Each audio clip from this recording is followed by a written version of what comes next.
संत म्हणतात माणसाने सर्वप्रथम आत्मज्ञान प्राप्त करणे अत्यंत आवश्यक आहे, कारण जेव्हा आत्मज्ञान येते तेव्हाच खरे सुख प्राप्त होते. नाहीतर माणूस हे जीवन केवळ खाणे पिणे झोपणे यामध्येच घालवतो. हे देहभान म्हणजेच अज्ञान.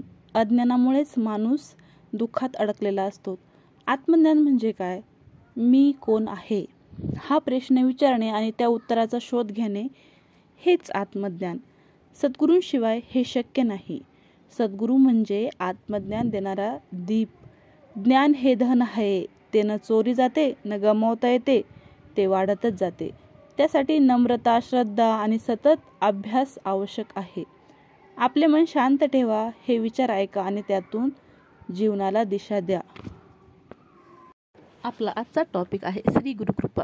सत्य हे कल्पनेपेक्षा कितीतरी विस्मयकारक असू शकते. इष्टदेवतांच्या उपासनेने दैवत प्रसन्न होते, आपल्या भक्तांच्या मनोकामना पूर्ण करण्याचे प्रयत्न करते. ज्या घटना देवताला शक्य नसतात अशा वेळी भक्ताला उपासकाला दृष्टांताद्वारे उपास्य दैवत यथायोग्य मार्गदर्शन करीत असते. असे कितीतरी दाखले विमुक्षुक आलेले आढळतात. अशा रोमांचकारी घटना वाचल्या म्हणजे ईश्वरी शक्तीचे काम अतिशय काटेकोरपणे चालू आहे याची सूक्ष्म जाणीव निर्माण होते.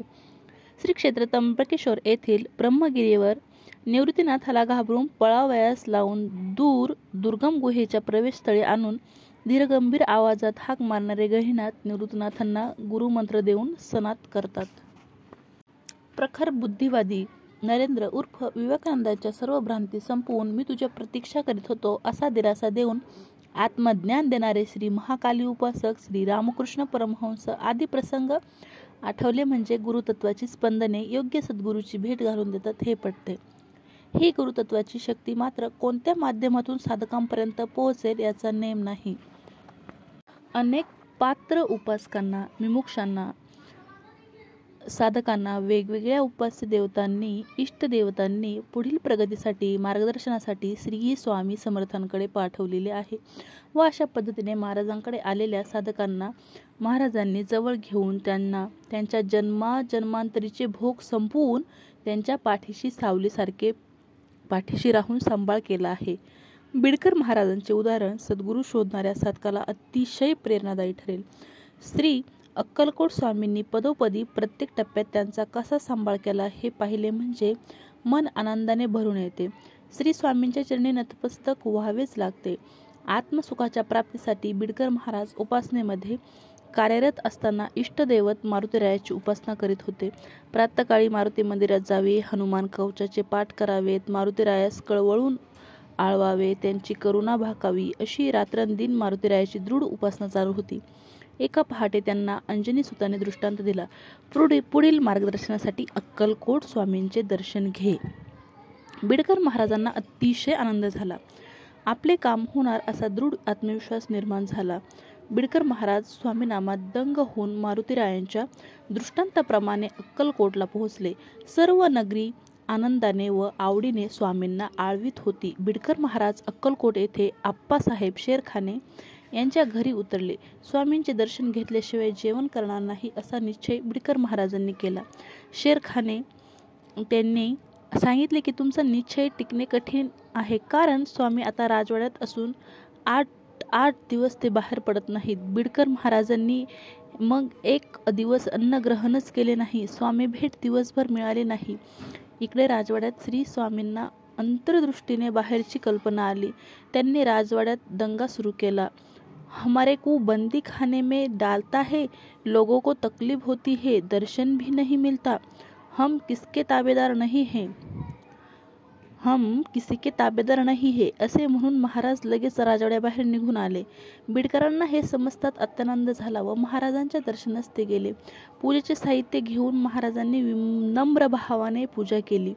त्यांच्या चरण कमलावर मस्तक ठेवले. कायको पाया पडते हे असे महाराजांनी दरडावून विचारले असता पाय मजबूत पाहिजे असे बिडकरांनी उत्तर दिले.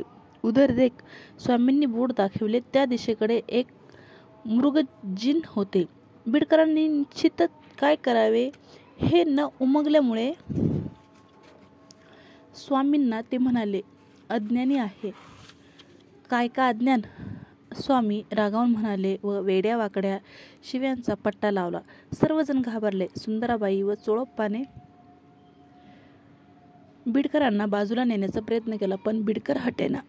महाराजांनी काही वेळानंतर शिव्या देणे बंद केले व ते बिडकरांना म्हणाले की अभी यहाँ से चले जाओ, तुम्हारा काम हो गया है. स्वामींची आज्ञा शिरसावंद म्हणून अत्यानंदाने बिडकर पुऱ्यास परत आले. साक्षात दत्तप्रभूंचे दर्शन आणि आशीर्वाद मिळाल्यामुळे बिडकरांच्या उपासनेला वेग आला. स्वामी नामाचा अखंड जप सुरू असे. अंगी वैराग्याचा उदय झाला. अत्यानंदाचा प्रत्यय आला.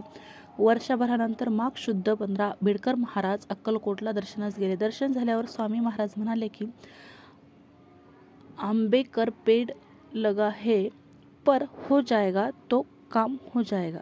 बिडकर आशीर्वाद घेऊन या खेपेस परत गेले. स्वामींच्या कृपाकटाक्षाने बिडकरांच्या अंतर्यामी अनुकूल परिवर्तन होऊ लागले.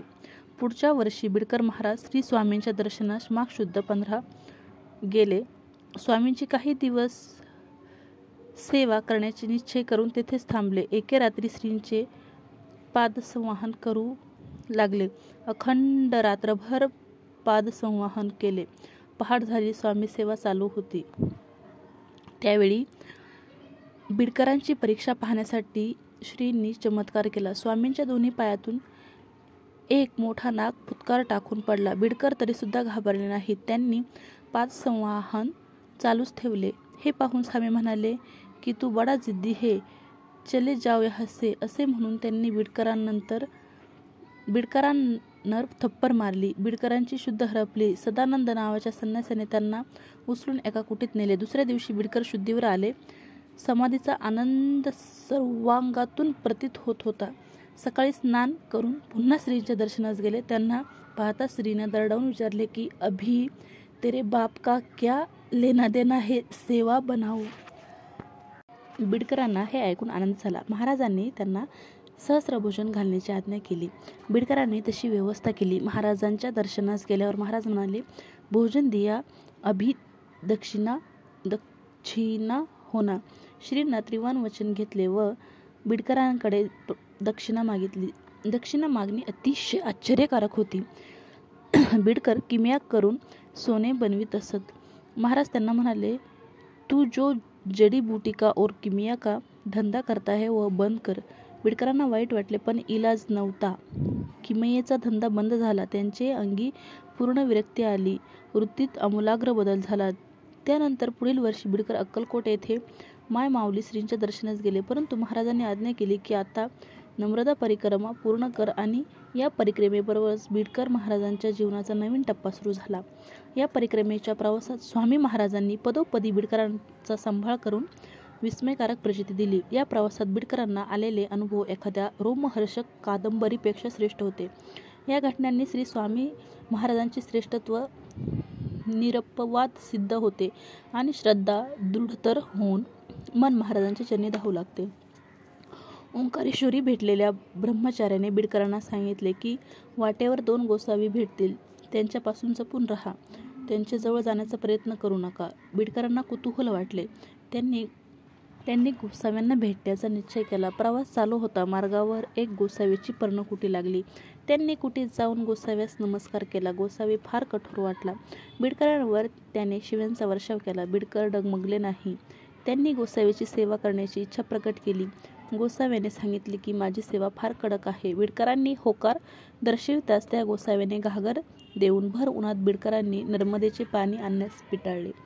वर ऊन, खाली तापलेली वाळू. बिडकर 2 दिवसाचे उपाशी होते. दुरून पाणी आणताना त्यांना घेरी आली व खाली कोसळले व घागरीचा चक्राचूर झाला.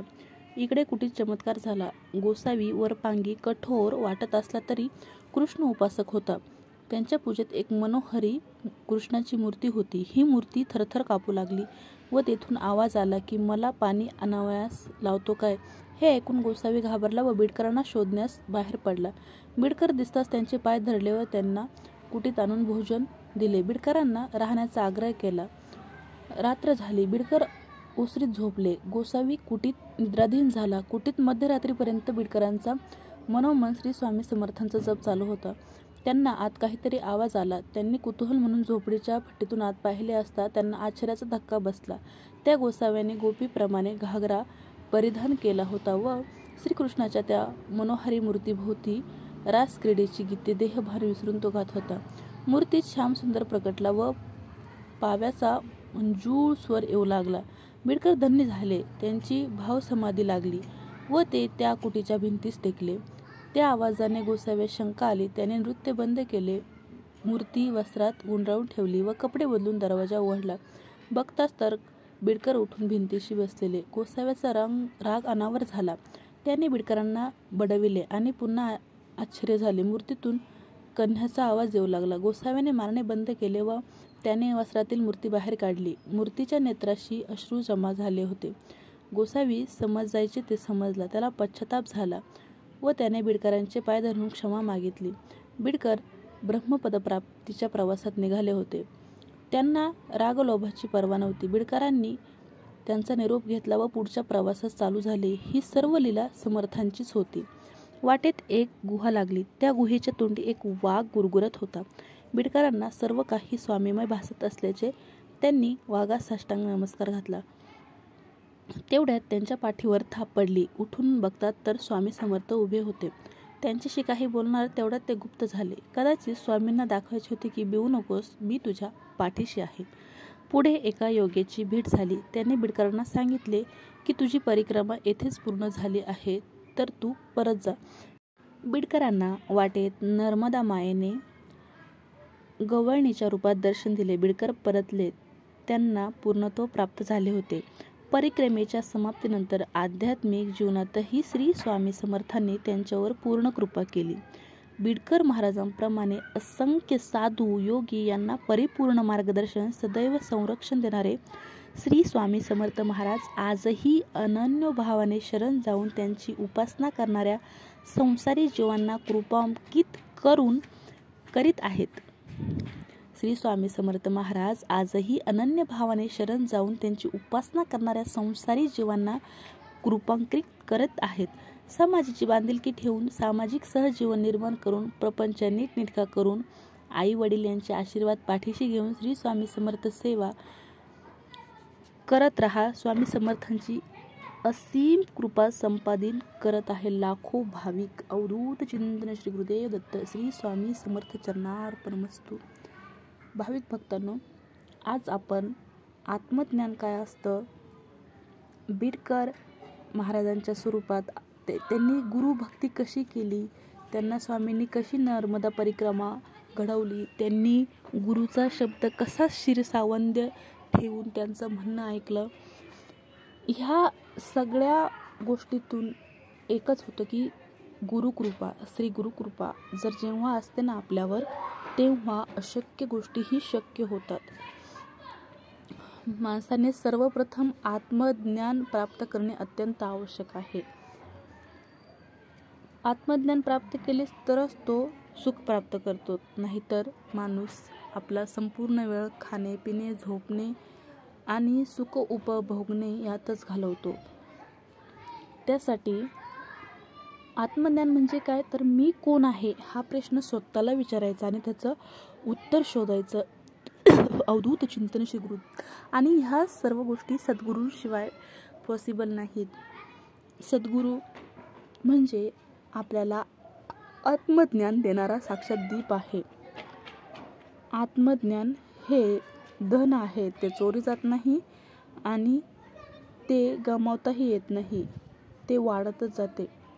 त्यासाठी आपले मन शांत ठेवा, आपल्या विचारांवर ताबा ठेवा आणि सद्गुरू प्राप्तीसाठी अतिशय म्हणजे आपल्यातील जे काही काम क्रोध लोभ मोह मद मत्सर आहेत ते घालून ते जे काही त्यांच्या मार्गावर राहा. स्वामी समर्थ सेवेत या, स्वामींची सेवा करून बघा, तुम्हाला नक्कीच तुमच्या जीवनात भरपूर चेंजेस मिळतील.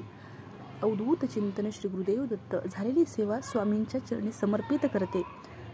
भक्तांनो, चॅनल जर नवीन असाल तर नक्कीच या चॅनलला सबस्क्राईब करा. माहिती आवडत असेल तर व्हिडिओला लाईक करा आणि चॅनलला सबस्क्राईब करून शेजारील बेल आयकॉनला प्रेस करा, जेणेकरून जे काही चॅनलवर नवनवीन व्हिडिओ अपलोड केले जातील त्यांचं नोटिफिकेशन तुम्हाला मिळत जाईल. आणि असाच आपल्या चॅनलला भरभरून प्रतिसाद द्या. धन्यवाद. अवधूत चिंतन श्री गुरुदेव दत्त. श्री स्वामी समर्थ.